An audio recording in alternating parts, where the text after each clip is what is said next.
Subhi had followed his passion, or rather, his obsession.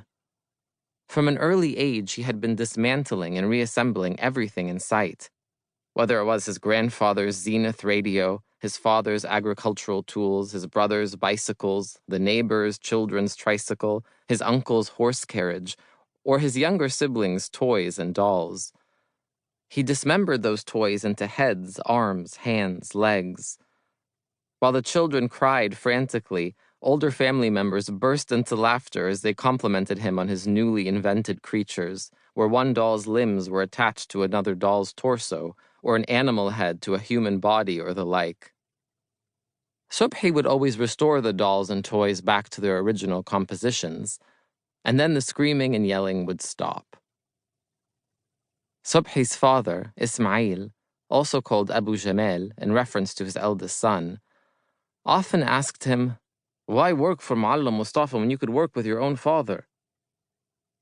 "The answer to your question is very simple," replied Subhi. "Muallim Mustafa pays me 30 piastres a day, while you pay my brothers nothing." "Nothing, ya ars, you bastard, nothing? Don't I give you and your siblings a roof over your heads and a mattress to sleep on? Don't your mother and your grandmother spend their days and nights washing and boiling your greasy clothes and cooking for you? You call that nothing? What else can a poor man like me do for his kids? Let's see how far your 30 piastres a day get you. I bet you'll end up a bachelor just like your uncle." "What's wrong with Uncle Habeeb? Isn't he having fun staying out late in Tel Aviv most nights? Is that the kind of life you aspire to, son?"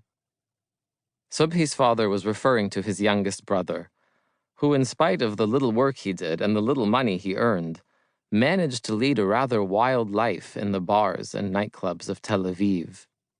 He also spent most of his weekends in the Arab and Jewish brothels located along the Jaffa-Tel Aviv road frequented by British soldiers and Jews.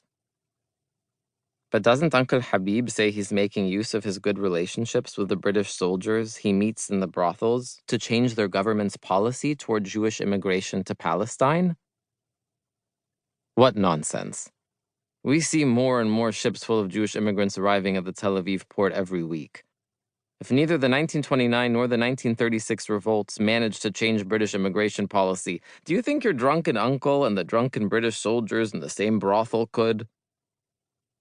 "Why not?" asked Subhi, who was enjoying one of his first man-to-man conversations with his father. "Why not?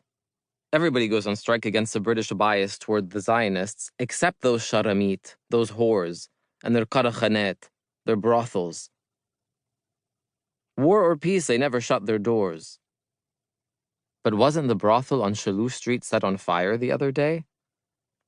"I see, my son, that you're closely following the political struggles of your city." Subhi added, "And Jews go there as well." "I tell you, son, every time Arabs and Jews get together, something sinful happens. Prostitution, smuggling, arms sales, gangs, looters, and robbers, not to mention the informants who spy on our political leaders and fighters." "You are telling me all this just because I want to be a mechanic?" Subhi was making fun of his father, who never missed an opportunity to badmouth his younger brother and lecture Subhi about the Palestinian struggle and the resistance. "What I meant to say, is this the kind of life you aspire to live, son? Smoking and getting drunk every night and doing God knows what other sinful things your uncle does in Tel Aviv? I'm afraid that's about all your 30 piastres a day will get you." "Oh well, what does one expect from an earthquake except destruction?" Zilzal, earthquake, was Habeeb's nickname. He'd acquired it as a result of being born on the same day as a catastrophic earthquake struck and devastated Jericho, along with many cities and towns in Palestine.